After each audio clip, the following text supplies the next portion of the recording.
ఎన్నికల మేనిఫెస్టో అంటే ఇంతకుముందు చేసేసాము అని చెప్పడంలో తప్పులేదు. ఇదిగో ఈ నెల నుంచి ఇట్లా ఇస్తాం, ఈ ఏడాది ఇంత ఇస్తాం అని చెప్తారు. అలా కాకుండా రెండింటి కలిపి లెక్కలు చెప్పడం నేను జగన్ చేసిన కన్ఫ్యూజింగ్ టాక్టిక్స్. అదే కన్ఫ్యూజన్ ఇవాళ సాక్షి కూడా టచ్ చేసింది. ఫర్ ఎగ్జాంపుల్ చేయూతకి 75,000 ఇంతకుముందు ఇచ్చాను, ఇప్పుడు 1,50,000కి తీసుకెళ్తానంటే జనానికి ఏమని అర్థమవుతుంది అంటే డబ్బులు ఇస్తారేమో అని అనిపిస్తుంది. కానీ అసలు పాయింట్ ఏంటంటే మళ్ళీ అదే అమౌంట్ ఇస్తారు, అదే ఏడాదికి అంతే ఇస్తారు, కాకపోతే ఈ 10 ఏళ్ళది కలిపి లెక్క చెప్తున్నారు.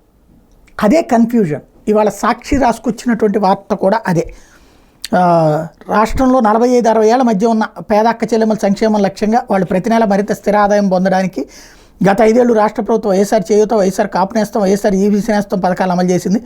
వచ్చే 5 ఏళ్ళు కూడా ఈ పథకాలను అమలు చేస్తామని తాజాగా ఎన్నికల మేనిఫెస్టోలో వైఎస్ఆర్సీపీ ప్రకటించింది. అంతవరకు కరెక్ట్గానే ఉంది. ఈ 3 పథకాల ద్వారా రాష్ట్రంలో 45 నుంచి 60 ఏళ్ల మధ్య వయసు ఉన్న అన్ని సామాజిక వర్గాలకు చెందిన దాదాపు 43 లక్షల మంది అక్క చెల్లెమ్మలు ప్రయోజనం పొందారు. వీళ్ళలో 18.37 లక్షల మంది ప్రభుత్వ సాయాన్ని ఉపయోగించుకుంటూ కొత్తగా వివిధ రకాల వ్యాపారాల ఏర్పాటుకు ముందుకొచ్చారు. మరికొంతమంది తమకు వచ్చిన శాశ్వత జీవనోపాధులను ఏర్పాటు చేసుకున్నారు, తమకు నచ్చినటువంటి శాశ్వత జీవనోపాధులు.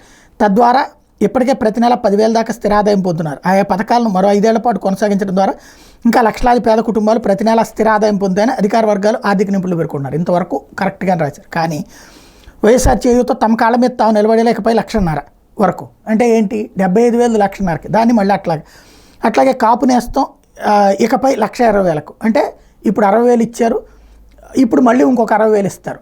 అంటే ఏడాదికి 15,000 రూపాయలు చొప్పున 4 ఏళ్లే ఇస్తారు. క్రిందసారి కూడా 4 ఏళ్లే ఇచ్చారు. దాన్ని 1,20,000 అని చెప్పినప్పుడు జనానికి ఏమని వెళ్తుంది, 30,000 రూపాయలు చొప్పున నెలకు వస్తాయి అనుకుంటారు. అది కదా అక్కడ కన్ఫ్యూజ్ చేయడమే కదా. అట్లాగే వైఎస్ఆర్ ఈబీసీ నేస్తం 5 ఏళ్లలో ఇప్పటికే 4.95 లక్షల మంది అక్క చెల్లెమ్మలకు 1,877 కోట్లు ప్రభుత్వం అందజేసింది. వచ్చే 5 ఏళ్లలో 4 విడతల్లో 15,000 చొప్పున మరో 60,000 రూపాయలు అందిస్తారు. అంటే 5 ఏళ్ళు కాదు 4 ఏళ్ళు అందిస్తామని చెప్తున్నారు. అప్పుడు 2 విడతలు కలిపి 1,05,000. ఆ 2 విడతలు కలిపి ఎందుకు చెప్పడం వెరితనం కాకపోతే. ఇట్లాంటివే కన్ఫ్యూజ్ చేయటం. క్రిందటిసారి కనుక 3,000 రూపాయల పెన్షన్ అని పెంచుకుంటూ పోతానని ఆ తర్వాత చెప్పినట్టు ఇప్పుడు కూడా అట్లా కన్ఫ్యూజ్ చేసే పని అవసరమా అన్నది ఆలోచించుకోవాలి.